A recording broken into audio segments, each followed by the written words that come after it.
Trump is heading towards an electoral black hole. I feel like this is like one of those magician's tricks, right? Where the floor just falls out beneath you. And that is exactly what is happening with President Trump. Kate off on the side laughing there. Trump's approval hits term 2 lows all out this week. You know, you mentioned the CNN poll, 34%. You think that's all? How about AP North, 33%? You think that's all? How about Quinnipiac University, 32%? So you look at it and you get 3 different pollsters all saying that Trump is hitting term 2 lows this week. In fact, Quinnipiac, I believe that is an all-time low for him. And the CNN poll, as you were mentioning, Kate, that is tied for an all-time low for him. So is there a bottom? It does not appear to be, to me, that there is a bottom for President Trump.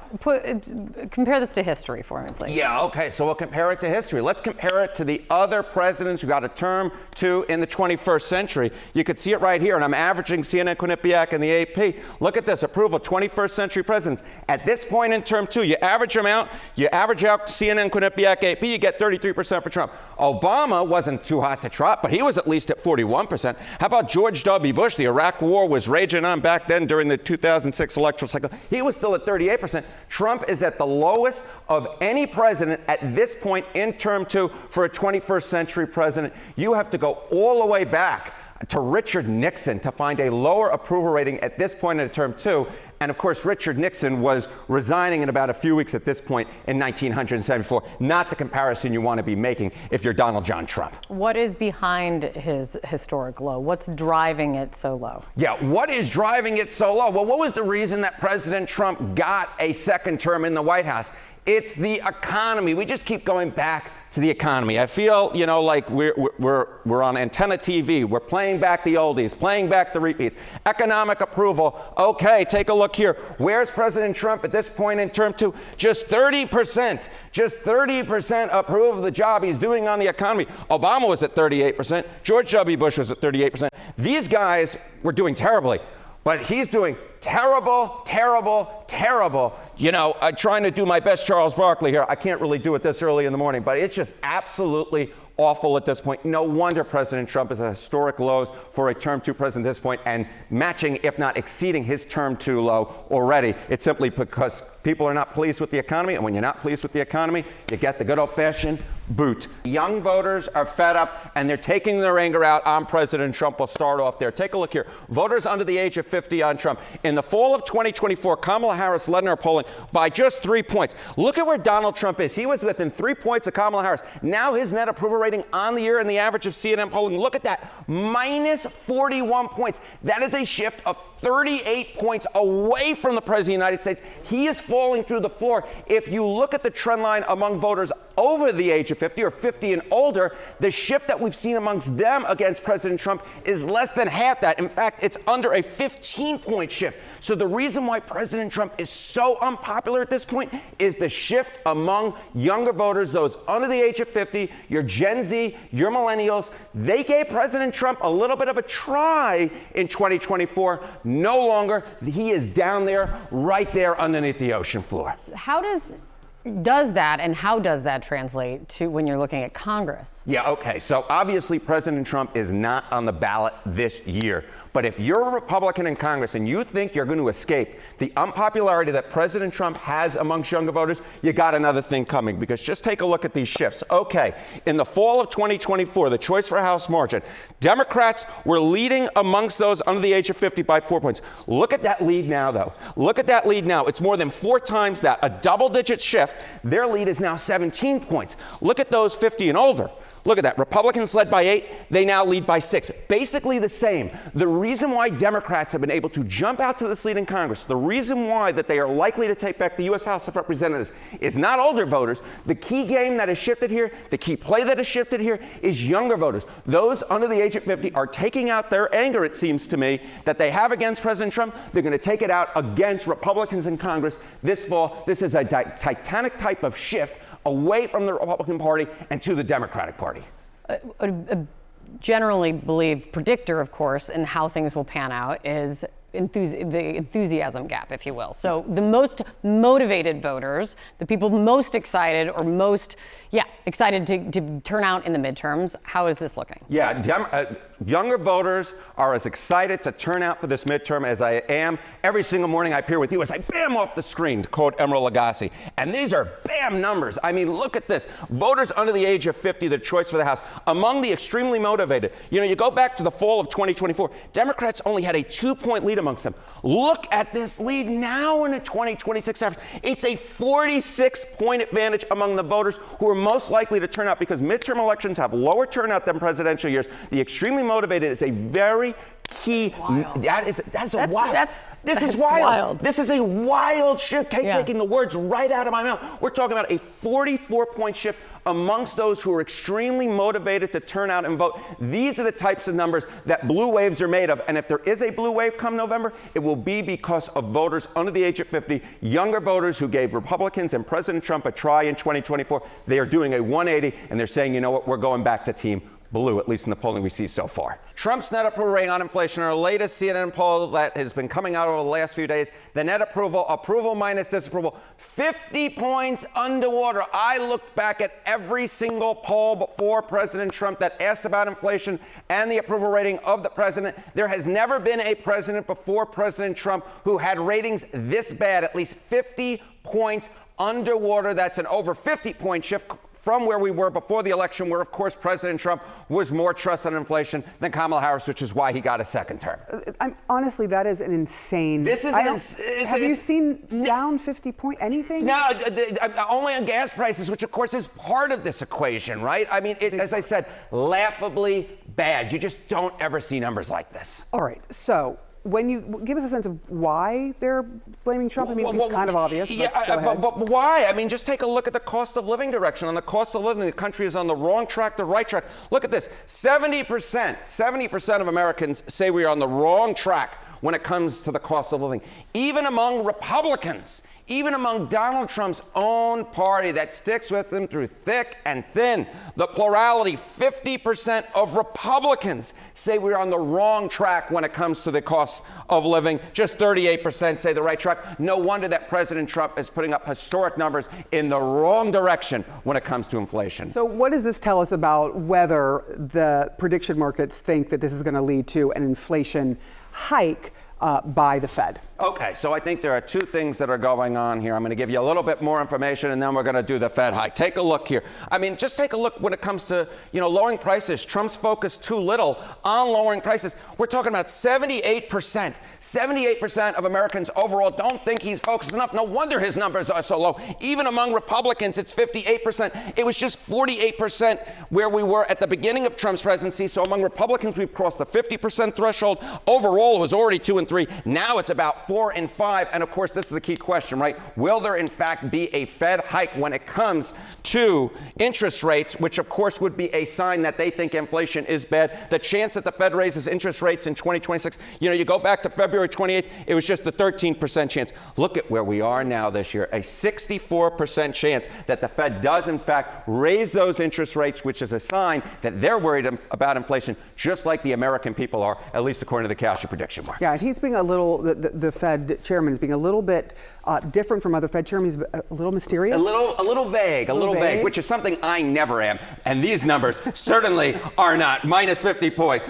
Historically bad, laughably bad. Truest thing said today that Harry Enten is never vague. Ever vague. We've seen those Democratic socialists really thrive in big urban areas, right? New York, Pennsylvania, you go out to Colorado. Well, it's no longer just in the urban areas anymore, at least according to the Cauchy prediction markets. We got a Wisconsin Democratic primary going on. We got Hong, who is running, who is now, in my opinion, the clear favorite to win that Democratic nomination. She's a Democratic socialist. Her chances up like a rocket. On June 30th, it was just 41%. Now a 96% chance to be the Democratic nominee in Wisconsin, a Democratic socialist, according to the Cauchy prediction markets. So this is not just happening now in New York, Philadelphia, Denver. It looks to me like it's going to be happening in a place like Wisconsin, which of course is a very purple state. Which it all works with each other, right? You've got this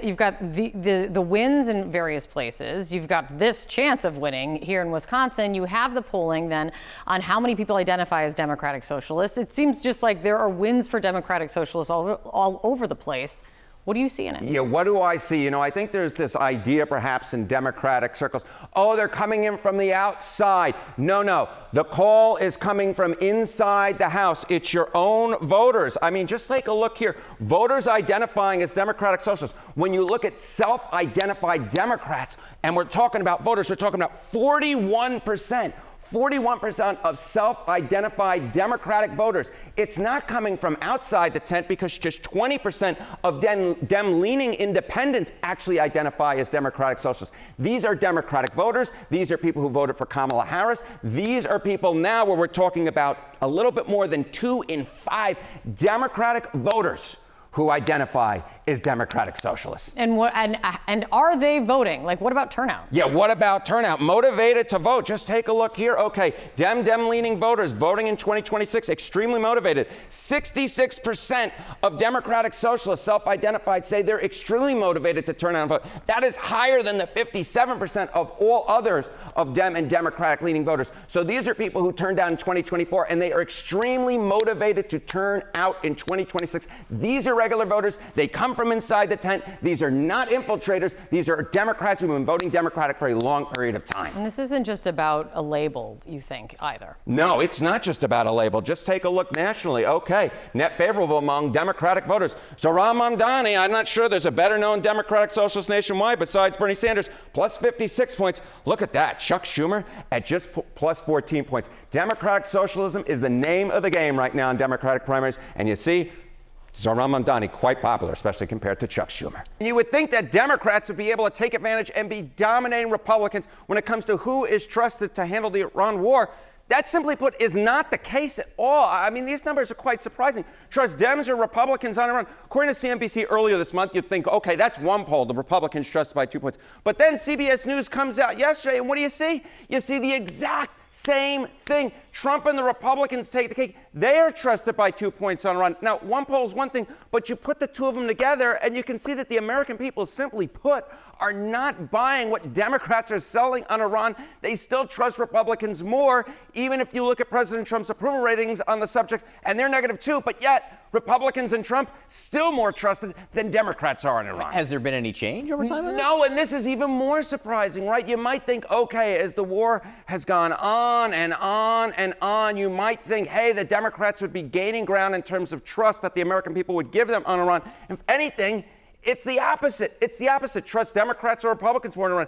In April, according to a Washington Post Ipsos poll, the Democrats were more trusted by 2 points. Again, close margin, no clear leader. But look where the shift has been. If anything, the shift has been in the Republican direction. Now the Republicans and Donald Trump are trusted more by 2 points on Iran. So again, over the course of the war, if anything, the Republicans have been the ones that have been gaining ground, which I think just goes so opposed to all of the news coverage that we have seen so far and all of, the media. You would think, hey, but no, the American people are actually trusting the Republicans and Trump, if anything, more now than they were, let's say, halfway through the war. So how possible is it that part of this is just that Americans don't like Democrats in Congress much at all? Yeah, I think this is a big part of it. The Democratic Party in the minds of the American public are weak, to quote the great Tony Blair. I mean, just look at this. Just look at these net approval ratings of Democrats in Congress. In late February, at the beginning of the war, it was minus 41 points, minus 39, minus 39. And so you're just looking at these numbers right here, and you go to yourself, no wonder what's going on at this point, that Democrats, simply put, cannot take the ball and run with it and actually in the polls be trusted more than Iran, because the Democrats in Congress, simply put, are not well liked. In fact, these are the 3 lowest on record in terms of percentage points for the approval for Democrats in Congress. So it all puts together a picture. Donald Trump and Republicans may not be liked, but Democrats in Congress are really hated. Highest disapproval ratings for Trump. Back in January of 2021, that was his term 1 high, and that was 62% of Americans after January 6th disapproving of the job that President Trump was doing. Take a look here now.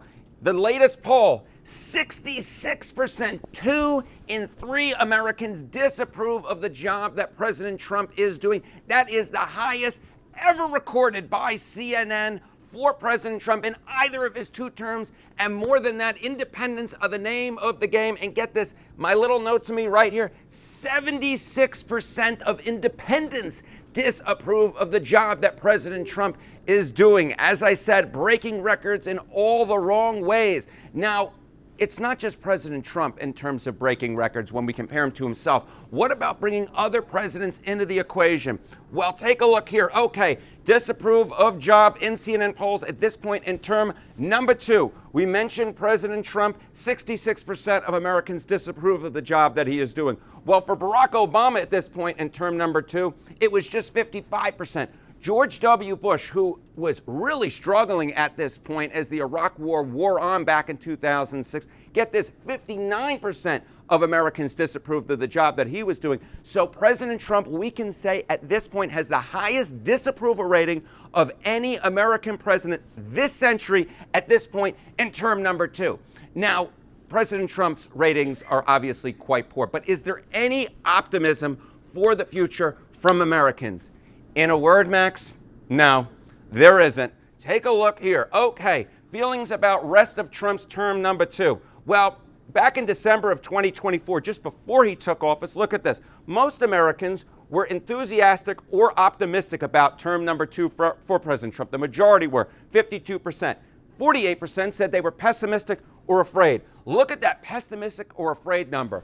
That percentage up like a rocket. Now it is 2 in 3 Americans aren't just disapproving of Trump right now. They lack optimism. They're pessimistic or afraid for the rest of Trump's term number 2. Compare that to just 1 in 3 Americans who are enthusiastic or optimistic. Showing a driver's license or a picture ID when you show up to vote at the polling place. Yes. What do voters say about that? Yeah, overwhelming support for it. We've spoken about it before, and the polling really hasn't shifted all that much, and you can just see it right here. Okay, so we're talking about voters favoring photo ID to vote. Among all voters, we're talking 77%. And this is uniform, basically, or universal, I should say. Universal. Democrats, 62%. Independents, 77%. Republicans, 95%. This is something that is popular across the political spectrum. It is a rare thing that is popular across the political spectrum. When it comes to voter ID, the voters are with President Trump on this, whether they're Democrats, independents, or Republicans. Overall, very clear. We're talking about 3 in 4 overall who support the idea of photo ID in order to vote. Even 62% of Democrats show an ID when you show up to vote. Now, showing a very specific ID when you register to vote, proof of citizenship like a passport, birth certificate, or real ID, which not every state has. How do voters feel about that? Yeah, okay, so I think this might be a little bit more in the eye of the beholder. Johnny and I were talking about this. So document proving citizenship to vote. What you can see here is, again, it's clear the majority are for it. The majority are with President Trump here. We're talking about 54% of Americans. We've seen this in poll after poll after poll. It is lower than the voter ID, but it is clear. You get that 54% who support it. You get 37% opposed, which is a sizable minority, but definitely lower than the majority. And then among independents, which is a group that President Trump has really struggled with, you still see it here, right? You see the majority of it, or the plurality of independents, 49% supporting the idea of needing document proving citizenship to vote. 49% versus 38% who are opposed. So whether it's overall or independents, yes, the support is lower than it is for voter ID, but it is very clear that the majority of people are in fact for it. It's definitely a majority. It's still not the 80% for voter ID when you show up to vote with the photo there. This is showing proof of citizenship to register there. There are voting, public interest groups who say not everyone has access to a passport or real ID or birth certificate. What are the numbers there? Yeah, okay. So again, this is a bit in the eye of the beholder. Okay, can produce citizenship proof to vote, like a passport or birth certificate. Very easily, or with some effort, but still pretty easily, 90%. So the lion's share, and this I think is part of the reason why the idea of producing a document to vote is so popular, is because most people think they can do it, at least with some effort or very easily. But there is this 10% who say hard, can't, or unsure, Johnny B., in terms of that. And then I would just note, just in terms of the chance that it becomes, I think that 10% very much like this number, though, because the chance that the SAVE Act becomes law before January 4th, 2027, it's just a 7% chance. Just a 7% chance. So the American people are with it, but it's unlikely going to happen.